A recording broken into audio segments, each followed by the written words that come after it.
what is it like to be in a World Series stadium? Explain to everybody listening to us on ESPN Radio or at home on Disney Plus, ESPN, and everywhere else. What is it like to be in a World Series stadium watching Shohei Ohtani be unstoppable? What is that like for you? You have to remind yourself that you're watching the greatest player who ever played baseball. And I think he's in the conversation for the greatest athlete ever. And what has especially come out in this postseason is, for the first time, is Shohei, wildly talented, but in this postseason, for the first time, we're seeing competitive rage. Like, we saw it in Tiger Woods. We saw it in Michael Jordan. We've seen it in Tom Brady. But there was a game against Milwaukee, game 2 of that series. He strikes out with the bases loaded, and he's going back to the dugout, and you could see in his face he was so angry. And the next day, he goes out on the field and he takes batting practice in Dodger Stadium, which he never does.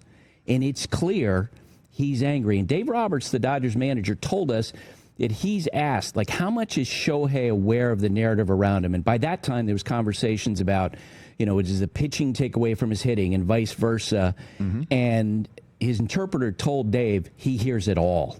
Like, he absorbs it all, like we always heard about Jordan. And I think that's what we're seeing right now, is that the talent, and now with this hyper-focus, understanding how people are watching him, it's so cool. And, to have a major league manager after the game basically say, yeah, we're not pitching to him anymore. He's that good.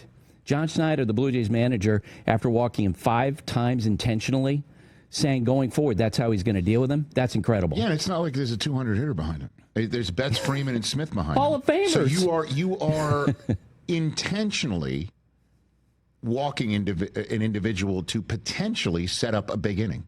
Right. And also, forget a big inning, half the time that they did that last night, it was in all you need is 1-run situation. Yeah.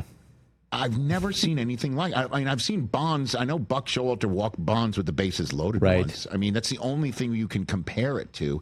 And it's interesting, though, too, Buster Olney from ESPN Radio and ESPN here on the Rich Eisen Show, that you mention for Ohtani competitive rage, because I would also use the words effortless joy to describe the way he plays the game as well. And so you've got a combination of effortless joy and competitive rage.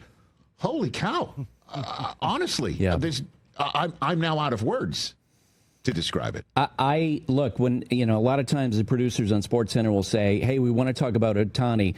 What do you want to say? And I'm just like, it's simple. He's the greatest we've ever seen, and no one's close. And look, forget what idiot sports writers like myself think, okay? Okay. When you see the reaction from other athletes to Ohtani, right? LeBron James tweeting out about him, J.J. Watt tweeting out about him, people who understand how phenomenal and the range of skills he has as an athlete, and he's impressing them, that tells me everything. Hey, you made it all the way to the end. Thanks for that. Check us out every single day streaming live on Disney Plus and the ESPN app, 12 to 3 Eastern.